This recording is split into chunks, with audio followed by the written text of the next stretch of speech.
Puji Tuhan. Selamat sore jemaat ibadat Tinhau 4. Shalom semuanya. Wow, puji Tuhan luar biasa. Saya percaya semuanya kita pada sore hari ini, ya ini udah sore ya saudara. Kita semua antusias karena kita tahu bahwa kita ada di tempat ini bukan karena kebetulan. Kita adalah orang-orang yang berbahagia, orang-orang yang beruntung. Tidak mudah saudara, tidak gampang, tidak secara kebetulan. Sebab yang mengundang kita adalah Raja di atas segala raja. Haleluya. Nah, sore hari ini puji Tuhan saya bersyukur untuk saya masuk firman ini ya. Tadi kita sudah dipimpin dengan pujian yang mengarah kepada firman yang saya sampaikan ya. Puji Tuhan kita nggak janjian tapi saya percaya Roh Kudus yang menyambung apa yang saya ingin bagikan pada sore hari ini saudara. Nah saudara saya bersyukur sekali melalui ya 2 hari berturut-turut Jumat dan Sabtu ya. Kita sangat diberkati dengan luar biasa. Kalau boleh tahu ada berapa yang hadir? Boleh angkat tangan di webinar? Wow, masih kurang ya. Cuman mungkin 10%.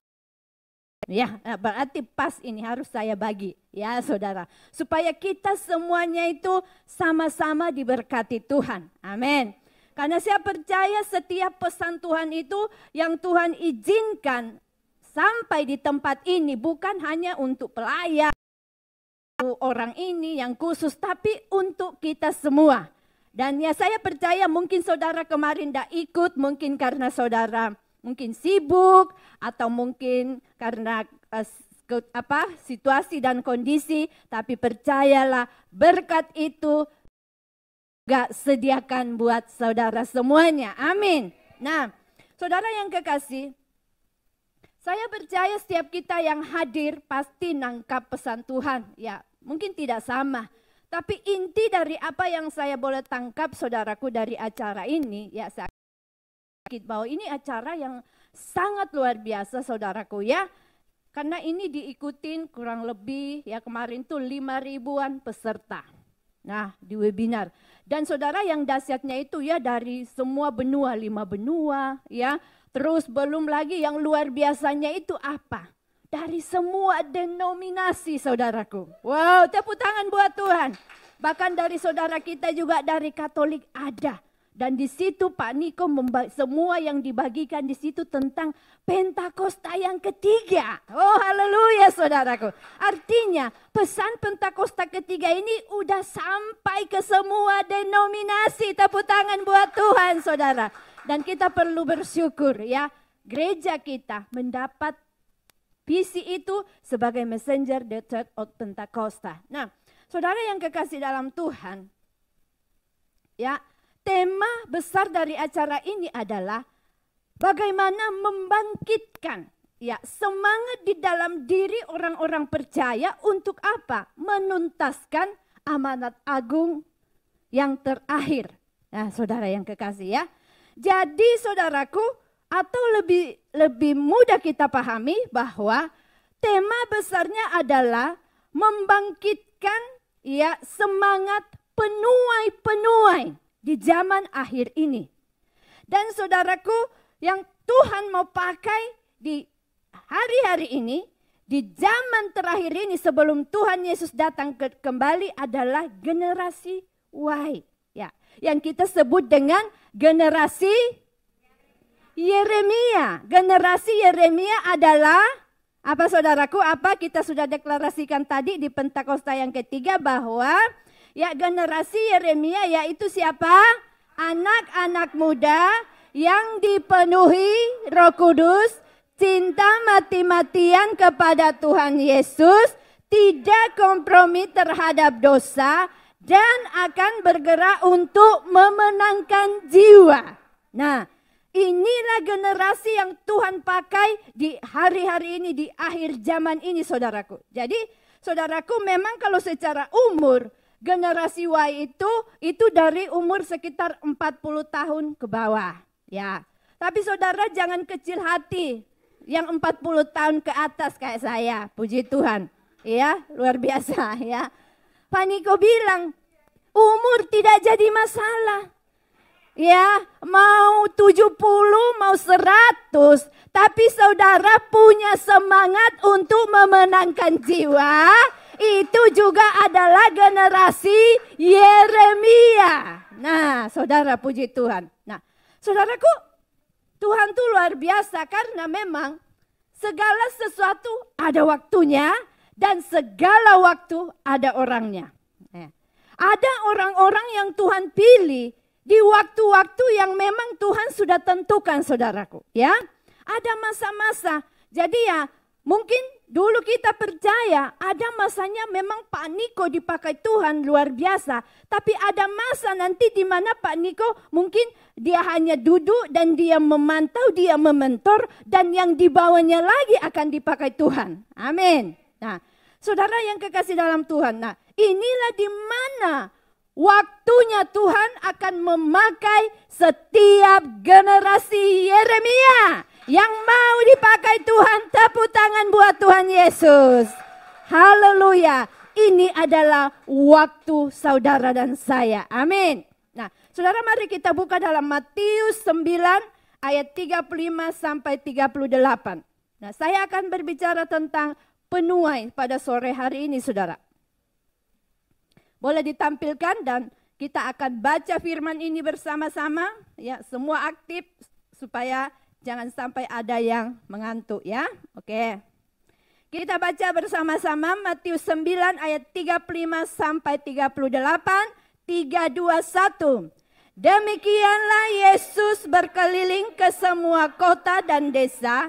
Ia mengajar dalam rumah-rumah ibadat dan memberitakan Injil kerajaan sorga serta melenyapkan segala penyakit dan kelemahan. Melihat orang banyak itu, tergeraklah hati Yesus oleh belas kasihan kepada mereka karena mereka lelah dan terlantar seperti domba yang tidak bergembala. Maka katanya kepada murid-muridnya, tuaian memang banyak, tetapi pekerja sedikit. Karena itu, mintalah kepada Tuhan yang empunya tuaian, supaya ia mengirimkan pekerja-pekerja untuk tuaian itu. Amin. Nah, saudaraku, di sini kalau saya membaca firman tadi ya, mulai dari ayat 35 sampai 38, ada beberapa poin yang kita perlu belajar. Apa yang perlu dan saudara miliki hari-hari ini kalau saudara rindu dipakai Tuhan menjadi penuai-penuai jiwa. Amin. Nah, saudara, yang pertama ayat 36 dikatakan di sana melihat ya, kita mulai dari ya, melihat 36, melihat orang banyak itu, tergeraklah hati Yesus oleh belas kasihan ya kepada mereka karena mereka lelah dan terlantar seperti domba yang tidak bergembala. Artinya apa di sini, saudaraku? Ya, kita perlu memiliki hati yang penuh belas kasihan kepada setiap jiwa-jiwa yang belum mengenal kasih Kristus. Amin. Ya. Karena saya percaya, saudaraku, ya, dimanapun saudara dan saya berada, entah itu di pasar, entah itu di kendaraan, di sekitar kita itu masih orang-orang yang ada di sekitar kita itu, ya, itu kebanyakan itu mereka itu belum mengenal Kristus, saudara. Nah, bagaimana respon hati saudara dan saya ketika kita melihat mereka? Ya, apakah kita berkata, biarin urusan lu, yang penting aku puji Tuhan udah selamat, yang penting aku udah kenal Tuhan Yesus. Ya. Tapi saya percaya, saudaraku, hari-hari ini Pentakosta yang ketiga dicurahkan dengan dahsyat. Tujuannya itu adalah apa, saudara? Untuk memenangkan jiwa. Ini tujuannya Tuhan. Supaya semua jiwa-jiwa yang belum diselamatkan itu boleh berseru kepada nama Tuhan. Dan barang siapa yang berseru kepada nama Yesus itu yang diselamatkan. Nah, oleh karena itu, saudaraku, kita perlu memiliki hati. Ketika kita melihat, kita memiliki yang namanya belas kasihan. Ya, Saudara, sepanjang kita membaca pelayanan Tuhan Yesus ya, kita boleh melihat dimanapun dia hadir pada waktu itu, pasti di situ ada kerumunan, ya kan? Banyak orang-orang mengikuti dia masuk danau, orang kalau tidak punya kapal untuk itu dia tunggui di seberang, ya kan? Dimanapun orang selalu datang. Nah, saudara yang percaya, saudara dan saya, kita mungkin ya, kalau kita mungkin melihat mereka itu, ya mungkin kita punya persepsi yang macam-macam, ya. Karena memang kita tahu bahwa Tuhan Yesus itu adalah sang pembuat mujizat. Ya kan? Mungkin dimanapun dia ada, di situ mujizat terjadi. Sehingga orang-orang yang tadi itu bergerombol, berkerumun mengikuti dia, mungkin saja ada yang ingin datang kepada Tuhan karena butuh mujizat. Ya, ingin disembuhkan, ya, ingin melihat apa yang Tuhan kerjakan, tanda-tanda heran yang Tuhan kerjakan, saudaraku. Tetapi yang luar biasa saya melihat bahwa Tuhan Yesus tuh dikatakan tadi itu ketika dia melihat mereka, Tuhan tidak pusing, tidak ngurusin, motivasi lu apa gitu kan. Iya, kamu benarnya atau kamu cuma mau berkat, kamu mau apa? Tidak, saudaraku. Artinya Tuhan mengajarkan kepada saudara dan saya, mari kita juga belajar melihat setiap jiwa-jiwa itu, kita nggak usah negatif thinking dulu deh, ya kan? Yang penting bagaimana kita untuk kita menjangkau dulu mereka. Ya, mau modelnya seperti apa, puji Tuhan saudaraku. Gereja kita ini memiliki slogan keluarga ilahi. Amin. Artinya apa? Siapapun yang masuk, mau modelnya, mau rambutnya merah, kuning, hijau, kamu keluarga kami. Amin. Kamu saudara kami. Mau bajunya, mau sepantat ya, itu pertama kali datang ya. Saya percaya mungkin kalau pertama kali datang modelnya begitu, is okay, jangan takut, kamu juga adalah keluarga kami, amin. Dan kami terbuka untuk saudara ya. Tapi saya percaya lama kelamaan pasti berubah, ya kan? Ya, saya pernah dulu saksikan dulu waktu saya masih gembala kul dulu. Sekretaris saya dulu itu saudaraku bajunya itu belum rohani, ya masih rohana-rohana gitu kan. Dia masih kadang, ya karena kalau saya melihat memang sekarang itu dengan waktu awal-awal itu enggak terlalu untuk jadi misalnya pengurus itu, enggak, kalau saya boleh ngomong enggak seketat sekarang saudara. Ya pengalaman saya dulu ya, ya karena memang dulu itu jadi kita waktu itu sih dia sudah jadi sekretaris tapi memang ya punya hati dia mau melayani, tapi dari segi penampilannya itu belum ya mungkin yang seperti yang dituntut hari-hari ini gitu kan. Bukan dituntut tapi memang itu tanggung jawab ya. Tapi dia itu akhirnya dia bilang begini, dia itu berubah sendiri saudaraku ya. Dia kesaksian dia bahwa tidak ada yang tegur dia, tapi waktu itu dia rasa risih sendiri ya. Kok saya kok masih begini? Akhirnya dia berubah sendiri. Nah, saya percaya itu pekerjaan Roh Kudus ya. Makanya saya bilang kalau mungkin ya kita datang, pertama kali datang dengan gaya kita yang bagaimana, tapi percayalah, untuk itulah kita ada di tempat ini. Amin. Roh Kudus mau bentuk setiap kita. Karena saya percaya bahwa Tuhan menerima kita apa adanya, tapi tidak membiarkan engkau apa adanya. Amin. Dia akan terima saudara apa adanya engkau, tapi begitu engkau ada di tangan Tuhan, dia akan ubah engkau menjadi pribadi yang lain, menjadi pribadi yang luar biasa, pribadi yang memuliakan Tuhan. Amin, saudara. Nah, jadi mari kita belajar memiliki apa tadi? Hati yang penuh belas kasihan, ya. Arti belas kasihan itu sendiri artinya apa? Ada rasa sedih. Ada rasa iba, ya kan? Kita waktu lihat mereka begitu, aduh Tuhan kasihannya. Kalau sampai mereka nggak kenal Tuhan, mereka ini masuk neraka loh. Tidak mungkin kita tega kan? Apalagi tuh kalau itu suami saudara.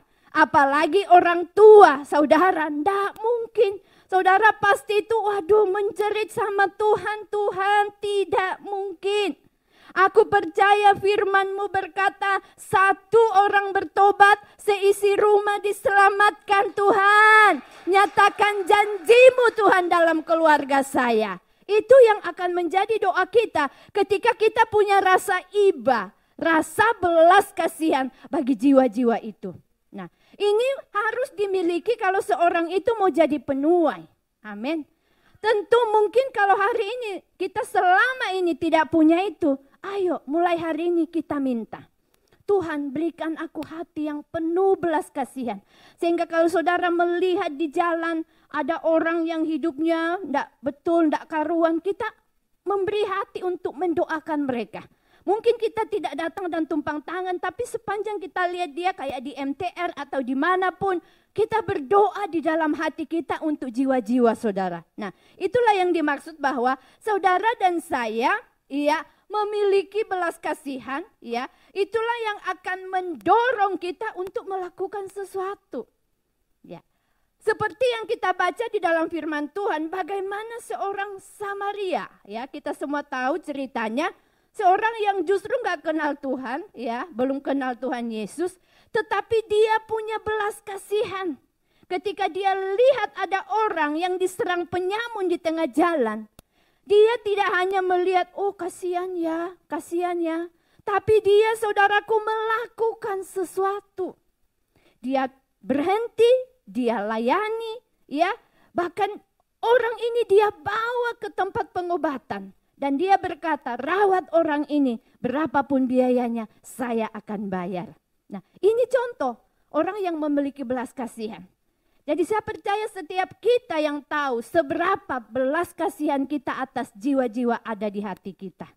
Dan yang Tuhan rindukan hari-hari ini, bahwa Pentakosta yang ketiga dicurahkan bukan supaya saudara melompatnya lebih tinggi, tetapi apa? Supaya kita memiliki belas kasihan untuk jiwa-jiwa. Masih banyak jiwa, kita beri hati berdoa untuk majikan kita, untuk keluarga kita, untuk orang-orang yang Tuhan taruh di hidup kita. Dan saya percaya ketika ini dan saudara dan saya lakukan, engkau akan menjadi penuai-penuai yang dipakai Tuhan di akhir zaman ini, yang akan memenangkan jiwa bagi Tuhan. Amin. Dan yang kedua saudaraku, ayat 37, tuaian memang banyak tetapi pekerja sedikit. Nah, artinya saudara di sini, Tuhan mau kita fokus kepada tuaian itu sendiri atau jiwa-jiwa. Saudara, kalau saudara punya tanaman, entah itu padi, entah itu buah, apapun, kalau sudah matang waktunya dituai dan tidak dituai, kira-kira jadi apa? Jadi rusak, jadi busuk, sia-sia saudara. Nah, saudara kita melihat di sini dikatakan, memang Tuhan bilang kan bahwa tuaian tuh banyak. Artinya banyak tuh jiwa-jiwa yang belum diselamatkan, tetapi pekerjanya ini sedikit saudaraku. Nah, artinya ketika tuaian banyak, pekerja sedikit, maka akan terjadi apa? Kerugian besar, ya Pak ya. Nah, begitupun juga saudara, biar kita menangkap bahwa tuaian itu punyanya Tuhan. Amin. Kalau saudara dan saya tidak bergerak untuk menuai mereka, yang rugi Tuhan kita, yaitu Tuhan Yesus saudara. Dan saudara kita boleh melihat bahwa Tuhan Yesus pada waktunya nanti dia akan apa? Menanyai setiap kita. Apa yang kita lakukan kepada mereka Oleh karena itu saudaraku, Tuhan mengingatkan kita, ayo mari kita sama-sama hari-hari ini fokus bagaimana kita memenangkan jiwa. Kita bisa bersaksi, kita bisa pasif melalui gaya hidup kita, atau kita bisa secara aktif membagikan warta, bercerita, atau saudara di sosial media. Itu salah satu cara saudara secara aktif. Dan kan puji Tuhan dalam jangka 1 minggu bisa naik hampir 100%. Tepuk tangan buat Tuhan, dahsyat dah saudara. Ini puji Tuhan kalau saudara dan saya mau bergerak. Jadi saudara nge-like itu enggak sia-sia loh saudara. Amin. Puji Tuhan. Itulah bagian yang saudara dan saya lakukan hari-hari ini. Nah, saudara, kita perlu memiliki belas kasihan. Kita perlu memikirkan tuaian ini saudara. Kalau kita tidak melihat mereka sebagai sesuatu yang harus segera kita kerjakan, kita tangani, maka ya udah kita biarin aja. Seperti tadi tanaman yang sudah matang. Ketika tidak dituai cepat itu akan menjadi busuk. Dan saudara yang kekasih, saya percaya saudara dan saya adalah orang-orang yang dipilih Tuhan, yang dipercaya Tuhan. Supaya melalui kehidupan kita banyak jiwa-jiwa dimenangkan bagi Tuhan Yesus. Amin. Ya, puji Tuhan. Karena Yehezkiel 3 ayat 18 sampai 19 berkata, kalau aku berfirman kepada orang jahat, engkau pasti dihukum mati. Dan engkau tidak memperingatkan dia atau tidak berkata apa-apa untuk memperingatkan orang jahat itu dari hidupnya yang jahat, supaya ia tetap hidup, orang jahat itu akan mati dalam kesalahannya, tetapi aku akan menuntut pertanggung jawab atas nyawanya daripadamu. Nah, saudara, jadi ya, ketika kita tidak melakukan apa-apa, ya, misalnya suami saudara, anak saudara, saudara tidak berusaha berdoa, memperkenalkan Yesus ya kepada mereka, mereka berbuat jahat, kita tidak menegur, kita membiarkan saja. Firman Tuhan berkata, Tuhan akan menuntut pertanggungjawaban nyawanya atas kita. Tetapi jikalau engkau memperingatkan orang jahat itu dan ia tidak berbalik dari kejahatannya dan dari hidupnya yang jahat ia akan mati dalam kesalahannya, tetapi engkau telah menyelamatkan nyawamu. Nah, saudara. Yang ketiga, saudaraku, poin yang ketiga. Ya, di sini dikatakan Matius 9 ayat 37 sampai 38. Maka katanya kepada murid-muridnya, tuaian memang sedikit tetapi pekerja sedikit. 38.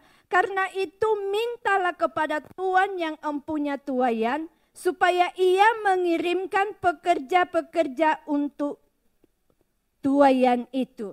Artinya di sini saudaraku, ya, saudara dan saya harus terlibat, iya kan?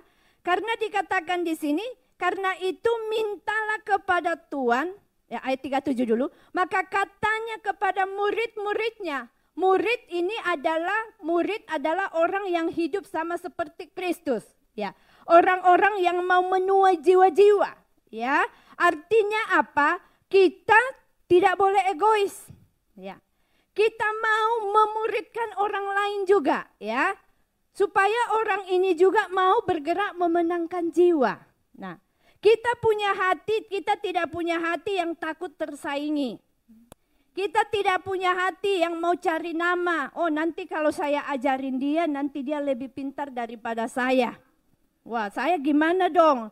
Nanti dia yang lebih dikenal namanya. Nggak bisa, saudara. Saya bersyukur ya. Apa bedanya guru silat dan guru kom? Ada yang tahu gak?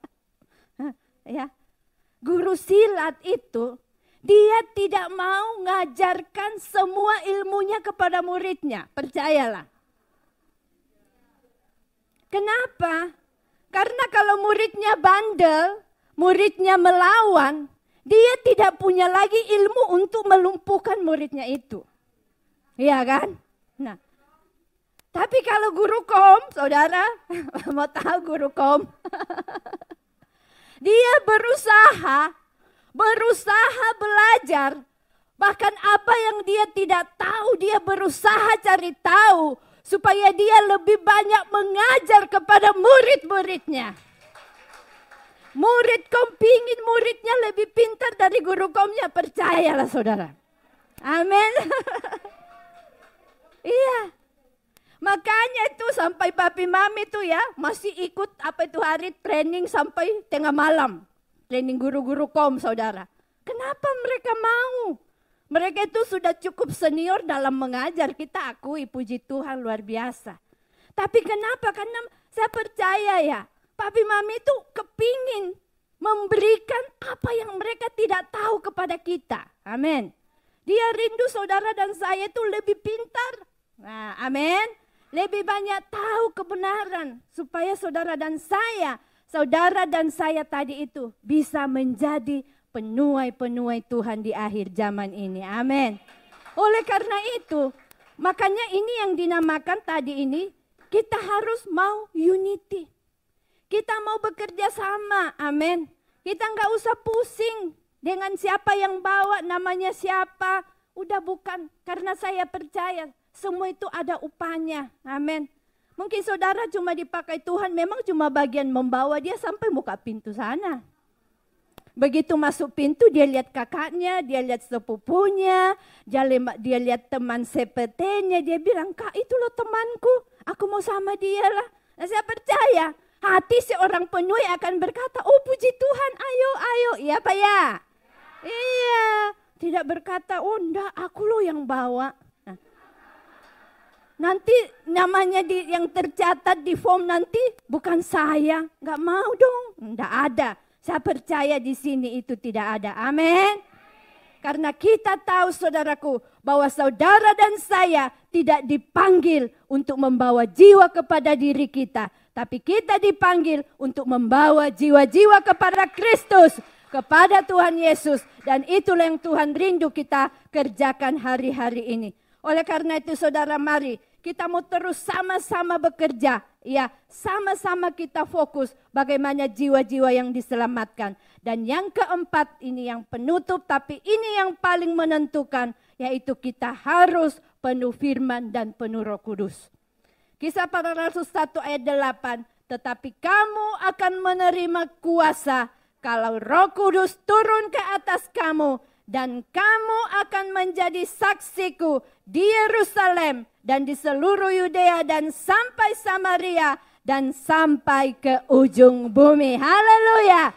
Puji Tuhan. Itulah yang Tuhan rindukan hari-hari ini. Dia mencurahkan Roh Kudus yang dahsyat. Puji Tuhan, firman Tuhan sampai di sini. Mari saya undang para pemusik.